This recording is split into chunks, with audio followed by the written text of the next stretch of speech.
Hey, it's the Average Dan, and today we are going to be changing the blades on a riding mower. Now, this particular riding mower is a Yard Machines by MTD, but the process is generally going to be the same. I checked out some other videos on YouTube in regards to doing this, and it does seem that the best way to do this is to actually remove the mower deck.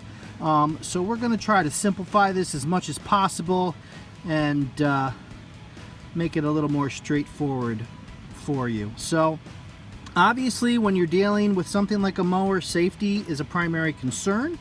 So you want to make sure that the mower is off, that the key is off, and the first thing you want to do when you get down here is remove the drive belt from the bottom of the shaft here. That will ensure that there's no way that the motor can set the blades in motion, which would be a very bad day for you. But what we want to do is basically work the belt off here. Alright, so there's just a metal bar guide that actually holds the belt in place, so you might have to, I had to turn the camera off because I needed two hands to basically put some pressure on the bar to pull it out of the way and then just slip the belt off down. So not that big of a deal when you have two hands. Alright, so we're trying to get you a better view of the underside of this. That sun is not cooperating, but after you've removed the belt, I'm now on the opposite side here. There's going to be attachments that actually hold the mower deck on, and we want to separate these. And then in this particular deck on the back, there's a couple of pins. You see one right there. You pull that pin and slide that bar out on each side, and that'll free up the deck. And then we just gotta see, there should be a cable connection. I see the wire heading in. We'll figure out exactly where that's attached and how to separate that as well. Alright, so one of the pins is in here. You just have to straighten out that cotter pin a little bit. Cotter pin did not want to come coily. There's one.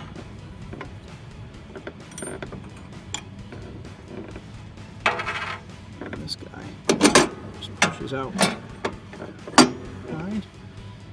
That separates that side. On this side, the same thing.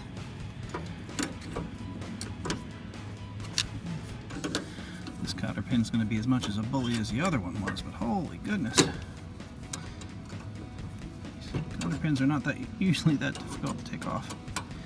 So this particular mower, I think it's somewhere in the 2000s model.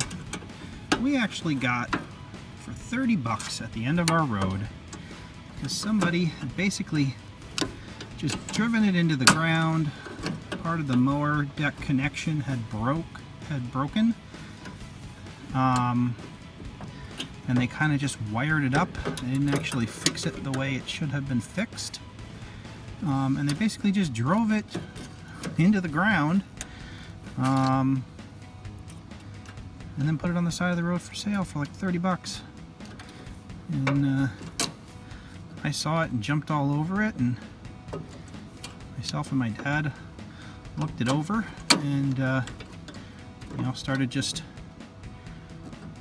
tracing out all its problems, and we realized none of them were of any great significance.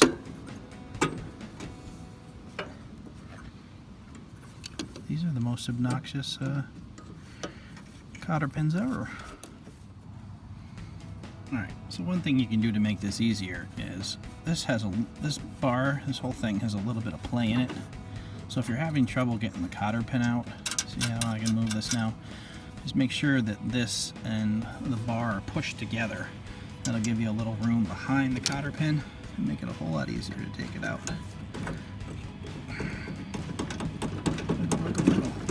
There we go.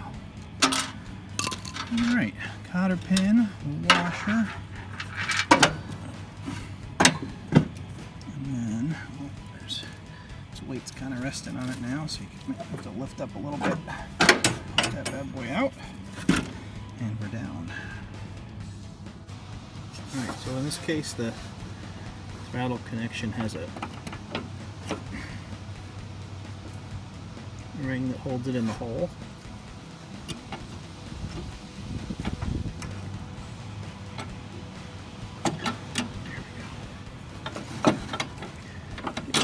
Slack to undo the spring. We'll just set that back there on the ground. Alright, once you have the mower deck disconnected elsewhere, be able to slide it forward enough to pop this guy up and out. One incredibly stupid design on this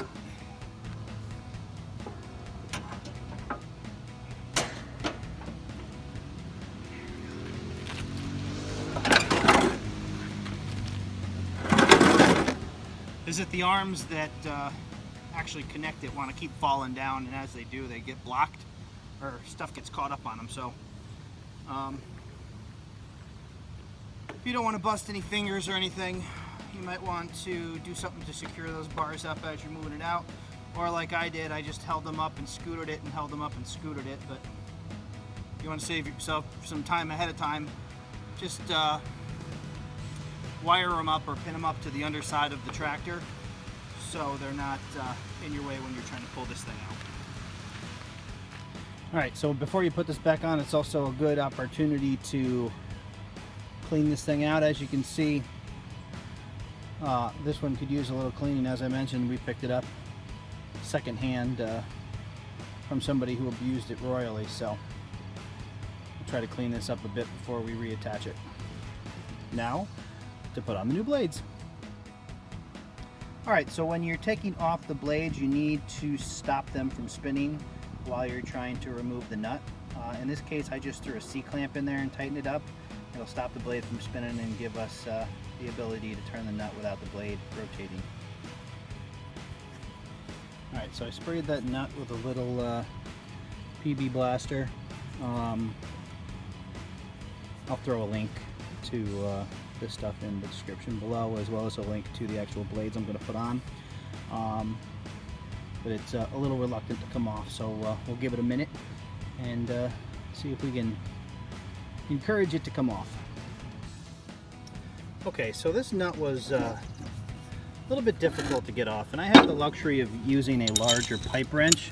I started out with this little guy and couldn't quite get enough leverage, so I went ahead and used this. If you don't have something like this, and I assume a lot of people don't, the key to leverage is the farther away from center you can get to apply pressure, the less work you'll have to do to create the most impact on that nut. So what you actually would want to do is, if you have a smaller wrench, you want to find a pipe or something that you can slip over the end and kind of use it to extend, you know, your reach out farther, so then you can apply pressure back here and put a lot more force on that nut. So if you don't have the bigger tool and you're having trouble getting it off, try to create a little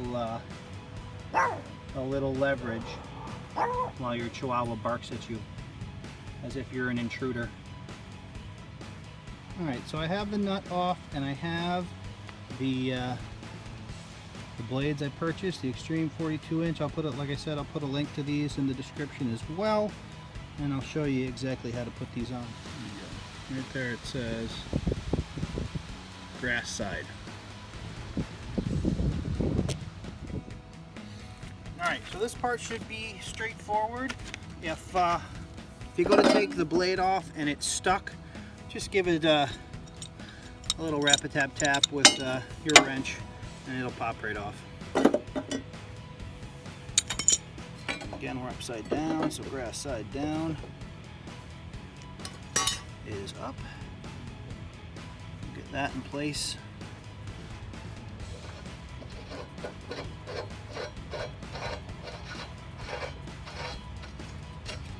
Put that back on, and then tighten that up.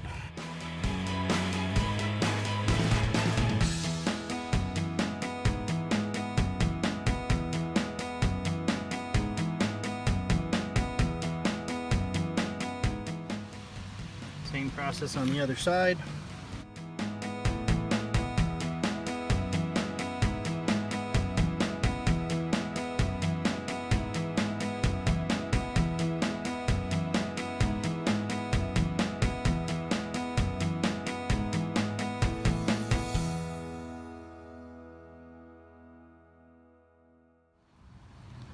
All right, so we have both blades on now. Just use caution when you're tightening the nut, because you are putting a lot of pressure on it in the direction of the sharp side of the blade.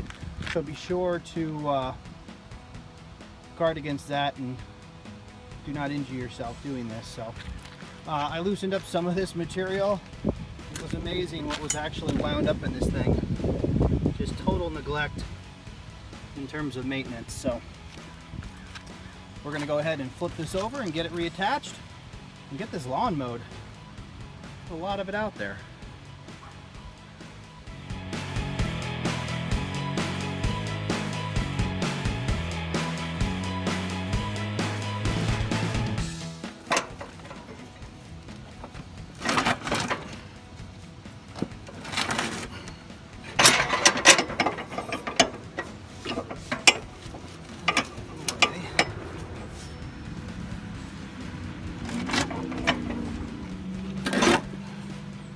Oops, just hit you guys with a mower deck. My apologies. Okay, so that's up in there. Some tension on that. Get these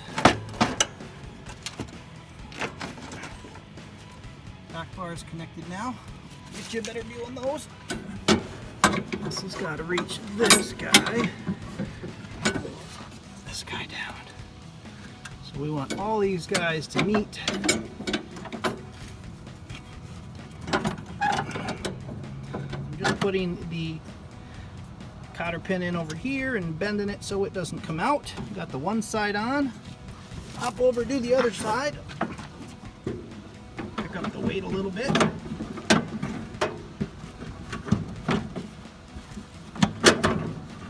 There we go.